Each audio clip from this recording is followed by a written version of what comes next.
flower ní tí bá dé ara àdìrẹ ló wà. So flower yìí tí ọba mú lọ sílé tuntun wọ́n fún ẹ ní flower bí ìgbà téèyàn bá gbé plant nǹkan tí wọ́n fẹ́ gbìn. So ó fi hàn pé you are going to live fresh like flower for the rest of your life. This is cycle of life. Cycle of life. When a child is born, a child grow, a child become an adult. The same ọmọ tẹ́ bí yẹn òun náà ló tún bọ̀ wá tọ́jú yín lọ́jọ́ iwájú. Téèyàn tọ́ka sí kíní Yorùbá pé life is in cycle. Rẹ́kọ́ọ̀dù ni àwọn èèyàn wa máa pè é rẹ́kọ́ọ̀dù. So ẹja ni design yìí ó wá láti ìlú Èkó fertility crossroad ló ń tọ́ka sí. Bẹ́ẹ̀ ni so ọ̀nà téèyàn gbà wá sílé ayé kì í ṣe gbogbo ẹ̀ ló wà smoothly. Even ọba Queen Elizabeth ó níjọ́ torí ó fọ́ ni wọ́n pè ní crossroad. Eléyìí omi ò lọ́tà. À ń sọ fún wọn pé àwa Nàìjà bí omi ni wá a lọ́tà. Eléyìí egun ẹja nǹkan tá a ṣe ń sọ egun ẹja yà á sọ fáwọn olóṣèlú ẹ mọ̀ ṣe ìlérí tẹ́ ẹ̀ bá ní múṣẹ o egun ẹja mọ̀ háyàn lọ́rùn. So rooftop da mo ní rooftop mi the African of yesterday rooftop ilé koríko orí ẹ̀ nìkan nìyẹn gángan ni tó bá ti di gángan báyìí orí so mo kó ti di gángan tó bá ti di mú báyìí sending the message through the door. Mo ti rí wa àwòtọ́ ni o gángan ni. Sending the message. Bẹ́ẹ̀ ò bá ṣàlàyé fún yẹn ìyẹn lè tètè mọ́ rí àwọn tọ́ka sí. Ọmọlé aláǹgbá náà wà ṣùgbọ́n ọmọlé yìí ó ní kò sí bí ilé ẹ ti tóbi tó àbó kéré tó ó mọ́ láti wáyè fún mi ni. So tí olólùfẹ́ bá fẹ́ pàdé olólùfẹ́ ẹ̀ lákọ̀ọ́kọ́ yóò fi símbọ̀ yìí yóò fi ṣe àdìrẹ sí ara aṣọ tó bá wọ̀ bí àdìrẹ tó wọ̀ yìí nísìnyí oníṣúgà ní tòkè ẹ̀ ṣúgà ní design tó wà lókè. So wọ́n wà ní find me a room in your heart, find me a room in your house, and find me a room in your life. Nǹkan tí ọmọlé sọ nìyẹn pé àwọn sápamọ́ láti bá yín jẹ gbogbo nǹkan tó lè yọ yín lẹ́nu bíi spider aláǹtakùn bíi àyàn so wọ́n sápamọ́ wọ́n mọ̀ so ṣùgbọ́n tí ọkùnrin tó bá sọkùnrin lórí ní aya obìnrin yóò sọ pé oh find me a room in your life, find me a room in your life, find me a room in your life. So but only no matter how small your house is, you must always find me. Ẹ̀yin lè iṣẹ́ tí yín leléyìí. Iṣẹ́ mi àti àbúrò mi ni. Ṣùgbọ́n design àdìrẹ yìí ìgbà táwọn èèyàn wọ àdìrẹ mọ́ a tún wá sọ di painting. Káwọn èèyàn mọ̀ gbé sílé wọn. Bí bẹ́ẹ̀ bá tiẹ̀ wọ́ mọ́. Bẹ́ẹ̀ tiẹ̀ wọ́ sọmọ́ ẹ mọ̀ rántí family house ni. No matter how small the family is, wọ́n ní wọn ilé ọmọ burúkú sẹ́nu kìnìún. So family ò nílé ẹ síta wọ́n ní mọ̀ bọ̀ sáwọn máléjì ń bí ṣùgbọ́n kì í ṣe ìlú òyìnbó tí ọmọ bá ti pé 18 ni wọ́n lé wọn síta ọmọ gbé láìpù tiẹ̀. So this is àwòrán nísìn òun ló yàwòrán èmi mo ṣe iṣẹ́ ọ̀nà yìí. Sí lára ń ṣe eléyìí èmi mo ṣe gbogbo ẹ̀ láti bẹ̀rẹ̀. Eléyìí ni asíndẹ tá à ń sọ lẹ́ẹ̀kan tòkè yìí náà. Chibok mothers ni àwọn ọmọ tí Chibok wọ́n wọ́n gbé jí gbé táwọn Boko Haram ní 11 years ago. Ó ti pé 11 years. Ó ti pé 11 2025 2014 so àwọn ọmọ wọn lọ sí abẹ́ igi wọ́n lọ protest kò séèyàn tó dá wọn lóhùn until tí CNN gbé kíni wọn jáde story wọn jáde. So ìgbà yẹn ni ìmú ìyàwó Obama òun náà sọ pé bring back our girls. Mo ní children day o mi ìtàwọn ni o torí iṣẹ́ ọdún kankan ni slow market ní ìwọ̀ pé market máa ń bá slow market nílẹ̀. Ẹ dìdí mọ̀ táwọn ni pé. Iṣẹ́ téèyàn ti ṣe fún ọdún kan ṣe mọ̀ pé spirit èèyàn ti wà ńbẹ̀.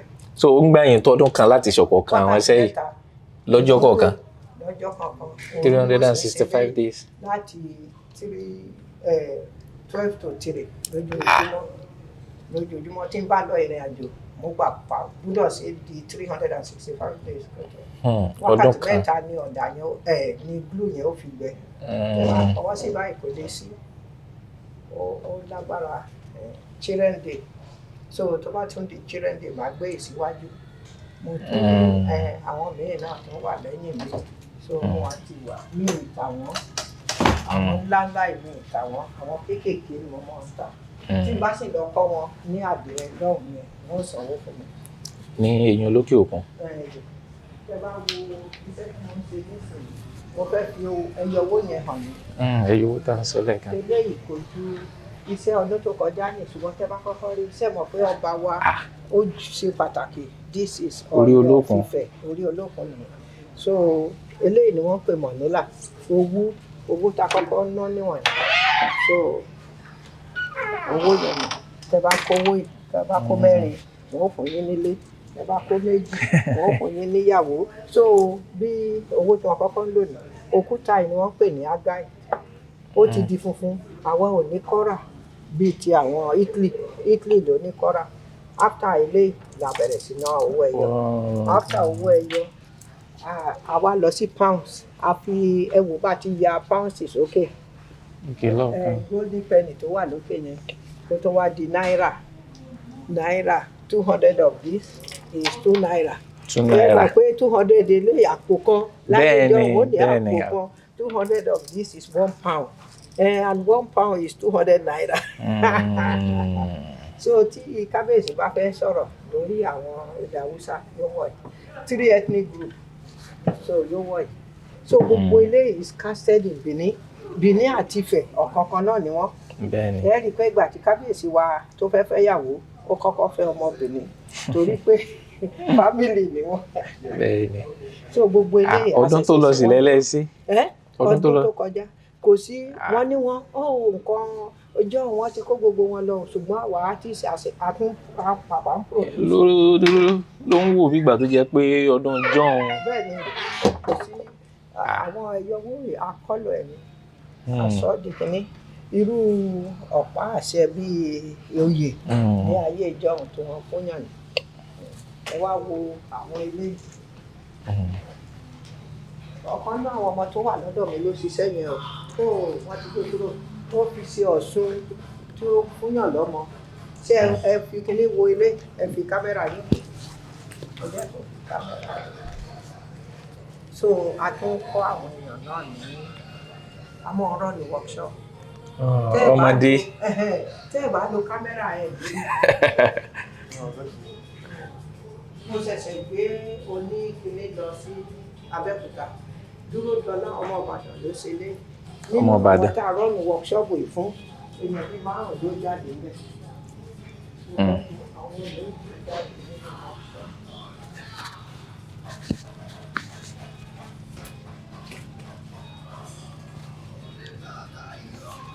ó ṣe gbé sílé báyìí turning trash to treasure turning waste to wealth starch ni.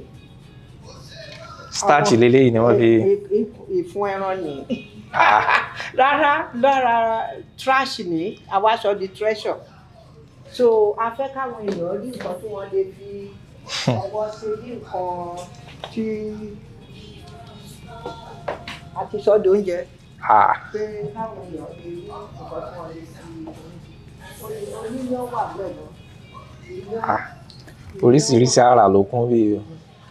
iyán ní fanta ní pọ̀nmọ́ àmàlà from trash turning trash to treasure turning waste to wealth so after 33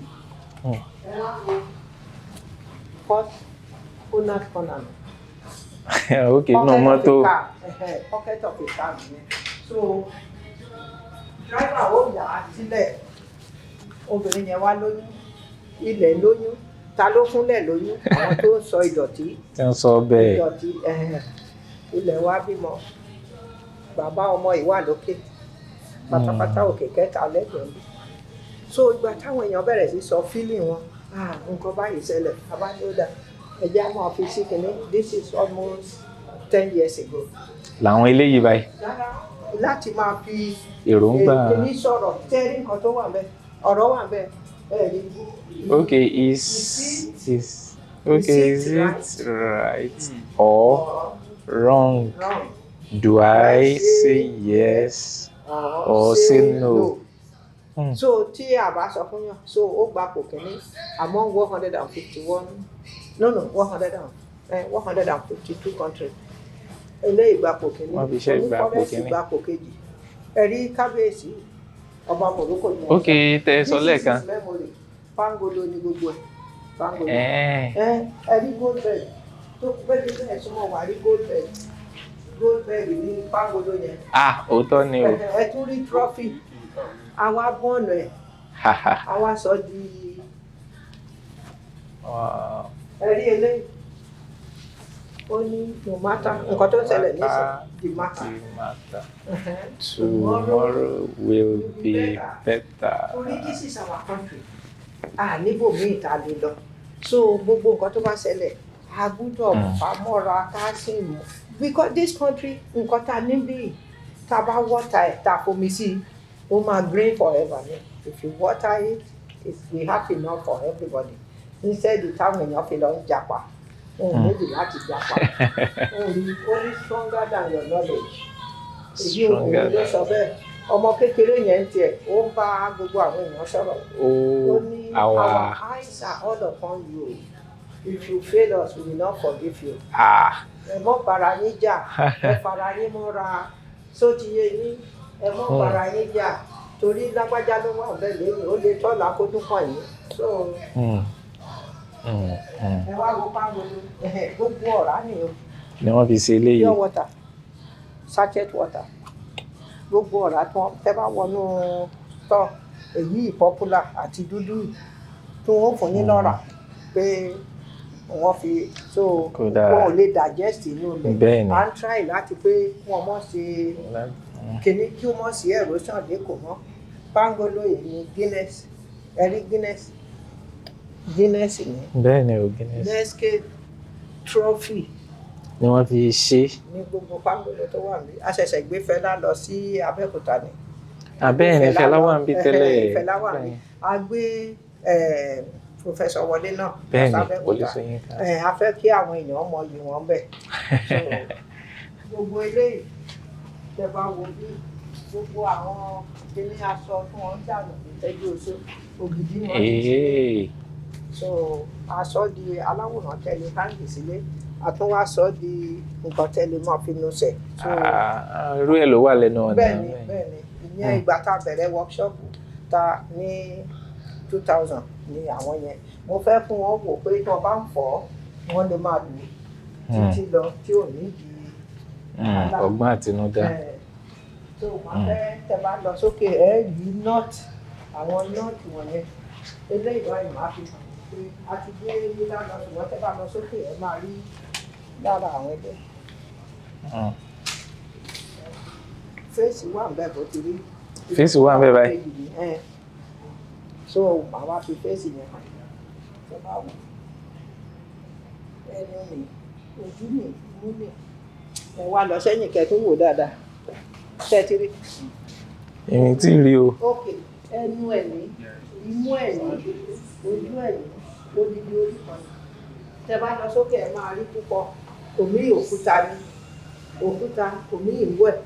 So pointillism, láyé ìjọ wọ́n ní tí ọba fẹ́ gbàdúrà ṣe mọ̀ pé ibi àlòkù ta lè lọ sí etí òkun. Wọ́n ní kó lọ sínú forest kó lọ gbàdúrà. Àdúrà ẹ̀ ó sì gbà àbí kó lọ sórí òkè pátá. Àwọn faces you are welcome. Ẹ káàbọ̀. Thank you.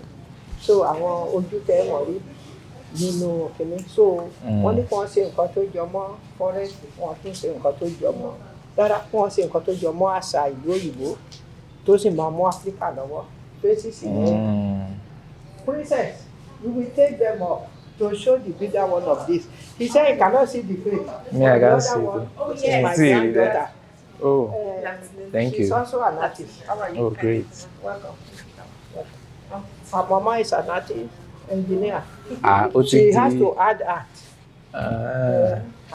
Herself is going to go back to school. Be over you show them the bigger forest. Yes, the bigger one of it. So you will show them the faces. Okay. So then the person first bring the faces. Yes, I love okay. Ani yara aṣọ. lọ́tọ̀ pẹ̀tù sányán gbogbo ẹ̀. àlárí Ah. ẹ̀wò agbádá ni.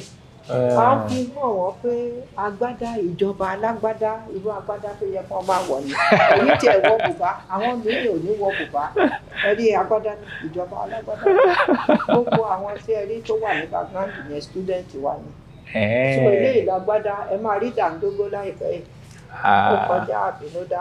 bẹ́ẹ̀ ni dàńdógó kọjá àbínúdá. so iṣẹ́ dàńdógó ni ìyẹn dàbí gáùn ìyẹn etí ẹ̀. àwọn fi hàn wọ́n pé eléyìí báyìí kì í ṣe àlárí ṣùgbọ́n ìkáìtì wọ́n ń pè torí wọ́n táyẹ̀. You need me? All right. If we just show them up there. Okay. Oh, you have done the Yes, Mama. The Yeah. roll-up banner is outside already. For you to wow for our you should come to our Abeokuta and see. On Saturday, abi? No, Sunday. Sir. see. Yes, on Sunday. Okay. Wow. Yes, Grandma. Professional. Once you open the door, Grandma, you will see the roll-up banner already. Hey. Thank you, Ma. Okay, this is an invite. Yeah, this is not really the invite per se. This is like the flyer that Okay. we're sharing. It's a new gallery in Okay. situated Ah, in ṣé wọ́n ti Ojúmọ́. parí ẹ̀ ni? Màmá ń sọ lẹ́ẹ̀kan bọ̀ wọ́n sọ pé àwọn iṣẹ́ fẹ́ kọ́ ni or something. No, the thing is that it's been in the works Okay. for some, not really for some time. You know, she opened the new gallery in Osogbo about 2 months ago. No, Ede. Yes, that's what I'm saying. The one in Ede. Yeah. Sorry, Osogbo is different from Ede. I always mix the two up together. Okay. So yeah, she opened that one about less than 2 months ago. So Ogun State heard about that and said no, they have to Okay. come They. and Wow. by fire. And they're having a sports Interesting. festival as well. Okay, From ní the Abeokuta. 16th Yes, from the 16th to like 30. Okay. So they now want to use opening of gallery. Together with. Oh, great. It will be interesting.